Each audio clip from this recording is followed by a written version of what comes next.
नमस्कार, स्वागत है आपका इंडिया न्यूज पर और मैं हूं आपके साथ स्वाति सिंह। मध्य प्रदेश में 17 नवंबर को होने वाले विधानसभा चुनाव के लिए भारतीय जनता पार्टी ने 3 केंद्रीय मंत्रियों समेत 7 सांसदों को चुनावी मैदान में उतारा है। इसके बाद ये सवाल भी उठ रहे हैं कि क्या केंद्र की राजनीति के चेहरे राज्य की सियासत में भी असर डालेंगे, साथ ही सत्ता विरोधी भावनाओं को नियंत्रित कर भाजपा को 2 दशकों में 5वीं बार देश की सत्ता में पहुंचाएंगे। विधानसभा चुनाव के लिए 3 केंद्रीय मंत्रियों समेत 7 आपको बता दें लोकसभा सांसदों को मैदान में उतारने के भाजपा के फैसले को प्रदेश के कुछ क्षेत्रों में अपेक्षाकृत ज्यादा असर वाले चेहरों पर भरोसा कर खुद को मजबूत करने के प्रयास की तरह देखा जा रहा है। वहीं विधानसभा चुनाव लड़ रहे 3 केंद्रीय मंत्री नरेंद्र सिंह तोमर, प्रहलाद सिंह पटेल और फग्गन सिंह कुलस्ते मुख्यमंत्री पद के संभावित दावेदारों के रूप में भी देखे जा रहे हैं।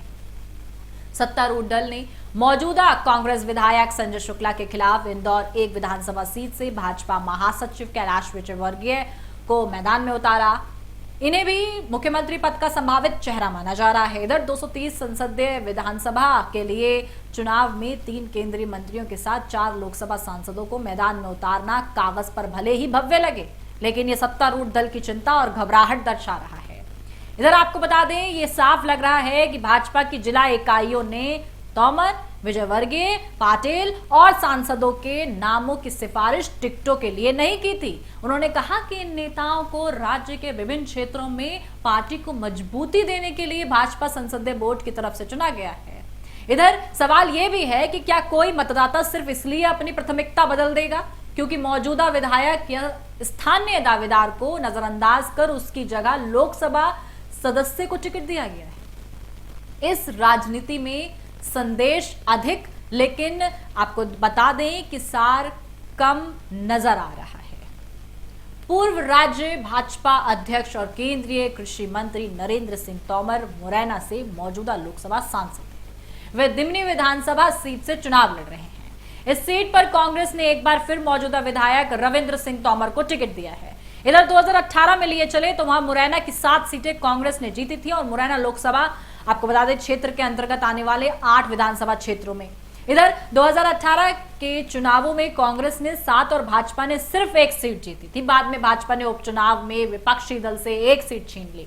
इधर ग्वालियर स्थित जीवाजी विश्वविद्यालय में आपको बता दें देखा गया कि किस तरीके से पत्रकारिता विभाग के प्रोफेसर भुवनेश सिंह तोमर कहते हैं कि पिछले चुनावों में ग्वालियर चंबल क्षेत्र में भाजपा के खिलाफ सत्ता विरोधी लहर थी और इस बार स्थिति लगभग वैसी ही है। ये फीडबैक भाजपा को मिल गया होगा, इसलिए उसने दोहरी राजनीति अपनाई है। एक तो कुछ उम्मीदवारों को बदल दिया गया, दूसरा इस क्षेत्र से नरेंद्र सिंह तोमर जैसे दिग्गज को मैदान में उतार दिया गया। महाकौशल क्षेत्र से केंद्रीय मंत्री प्रहलाद पटेल और फग्गन कुलस्ते सहित 4 मौजूदा सांसदों को टिकट दिया गया। भाजपा ने जबलपुर से वर्तमान सांसद राकेश सिंह को जबलपुर पश्चिम विधानसभा सीट से और होशंगाबाद से वर्तमान सांसद उदय प्रताप सिंह को गढ़वारा विधानसभा सीट से मैदान में उतारा है।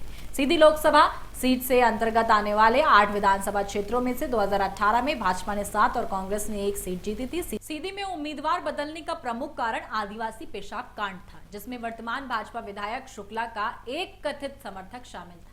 इधर भाजपा के पास विधानसभा चुनाव के लिए कोई मजबूत उम्मीदवार नहीं था, इसलिए उन्होंने रीति पाठक को सीधी सीट से मैदान में उतारा। एक अन्य लोकसभा सांसद गणेश सिंह को सतना से मैदान में उतारा गया है, जिसका जिले की अन्य सीटों पर प्रभाव पड़ने की संभावना है। गौरतलब है कि 2018 में विधेयक की 30 सीटों में से भाजपा की 24 और कांग्रेस की 6 सीटें मिली थी। ऐसे में अब देखना यह होगा कि चुनाव में कौन सा नया रुख और कौन सा नया मोड़ आता है। इस जुड़ी तमाम अपडेट के लिए हमारे साथ बने रहें और देखते रहें इंडिया न्यूज। धन्यवाद।